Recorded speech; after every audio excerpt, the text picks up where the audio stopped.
Our next guest has a history of being right on his investment calls. In 2008, he got all 13 bang on correct, and the people who listened to his advice include hedge fund manager John Paulson.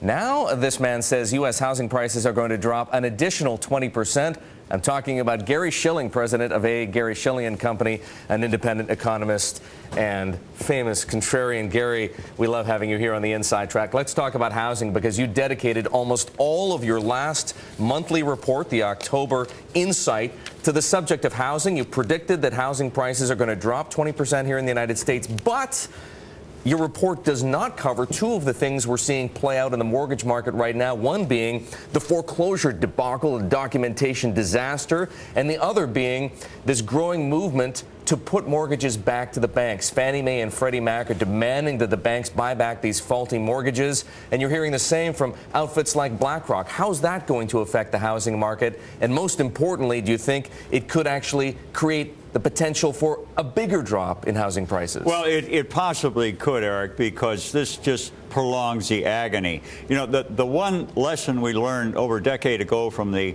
savings and loan collapse was the Resolution Trust. They came in and they basically dumped the properties. They gave a lot of it away, but they got rid of it. They cleared the decks. The markets, in effect, were allowed to function, and things were set up for revival. But now, whether it's HAMP, which the attempt to modify mortgages, which really didn't work, or now the Robo-Gate, the people doing all these rapid foreclosures and so on and so forth, where they missed a lot of the details, it just stretches the whole thing out. Meanwhile, a lot of people are living in their houses rent-free, in effect. In other words, they're not paying any mortgage payments. It gives them more discretionary spending power, but it just prolongs the whole agony. And houses deteriorate in the meanwhile. You know, Gary, one person described to me the other day a foreclosure like a small company bankruptcy. Just imagine if you had 7 million small businesses going bankrupt at the same time. Is that a way to look at it? I mean, should we think about it in those terms, in terms of the economic impact? Well, maybe not quite the same, because there's a lot of uniformity to this, where if you had 7 million small businesses, they all, you know, one guy's a grocer, one guy's got a gas station, maybe a cleaner. They're different businesses. There are similarities, but the problem is that the courts in states, in the 24 states that do require court action, they're not really set up to do this. The judges are doing the best they can, but there's just a huge volume, and in other states, people are waiting for the sheriff to throw them out. I mean, the mortgage companies, the servicers, nobody was prepared for this. And sure, there's plenty of blame to be spread around, but they weren't really ready. Gary, what's the economic impact of this mess in the housing market going to be? Because you see the efforts through the Fed, and obviously with things like HAMP from the White House, efforts to try and spur effectively consumer demand again. The idea to bring interest rates low, not only to create jobs, but to get consumers spending again. But in order for them to spend at the rates that they were spending at before, they'd have to be able to take some equity out of their houses. If housing prices are going down, that's not going to happen. So where's the demand going to come from? Well, that's right. The equity in the house on average for anybody with a mortgage was almost 50% in the early 80s. Now it's 19%. And it would go much lower. If I'm right, you got another 20% decline in prices. In other words, people were pulling money out of their houses through cash out refinancing or home equity loans to finance spending in other areas. And now it's quite the opposite. They're going the other way. They're trying to save. They're trying to repay debts. People are opting for shorter mortgages. They're saying, and what they realize is that a house is no longer an asset that keeps appreciating and a cash cow, an ATM. A house is a place to live. It's a liability. Prices can and do decline. It's a whole different attitude toward housing, and it does affect consumer spending, and I think it will for many, many years.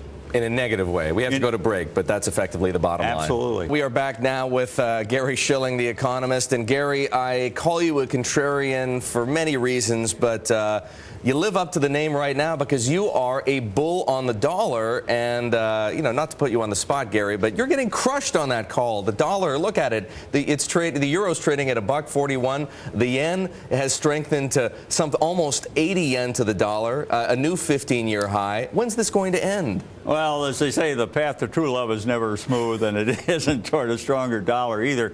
I think what's happened is a couple of things. One is that there aren't any big current problems in Europe which are distracting attention to the euro being weak versus the dollar strong. And I've always maintained that it's more a matter that the dollar's the best of the bad lot, not that we're doing anything all that right, that we're just the favored currency when the world is in trouble. And right now, although I think Europe is going to go back into problems, probably Ireland versus Greece, there aren't any immediate problems.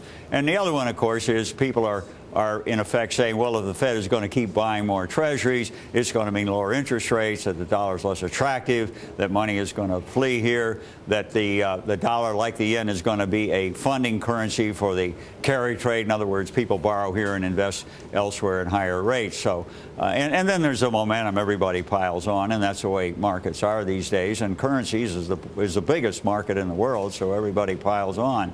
I think it's probably being overdone, but hey, who's going to stand in the way of a freight train? Well, speaking of the freight train, listen, if in fact the euro did reverse against the dollar, you'd see that in the DXY, the dollar index, because it's heavily weighted towards the euro. But if you look at the trade-weighted dollar on a broad basis, it's at an even longer low. We're talking, you have to go back to 2008. And then you have to start looking at some of the emerging markets. Look at how things played out at the IMF meetings. The emerging markets are ignoring what the G7 is saying. If they're following anybody's lead, it's China's. What's that going to mean for trade? What's that going to mean for the dollar longer term? Well, it's a very tricky situation because the U.S. consumer is no longer there as a buyer of first and last resort for the world's excess goods and services. U.S. consumers are retrenching, means that they are buying less of everything, including imports, our imports, their exports. And for every 1% decline in consumer spending, our imports decline 2.9%. That's just a matter of historical evidence. And so other countries are in effect groping for how are we going to fill that gap. And the feeling is, okay, well, maybe Asia can be self-sustaining, and everybody does look to China as a big spark plug in Asia. I think China is still very much driven by exports. They have been, of course, driven recently last year by very strong domestic stimulus, $585 billion. Now they're trying to withdraw it. It's a stop-go economic policy. They're on the stop phase now. But I think this whole idea of decoupling, I really don't think that's valid. I still think that those Asian countries are export-driven, and those exports earlier did go, by and large, to U.S. consumers, and U.S. consumers are no longer that market. And the question is what's going to happen. A lot of that, of course, is being expressed now in competitive devaluations.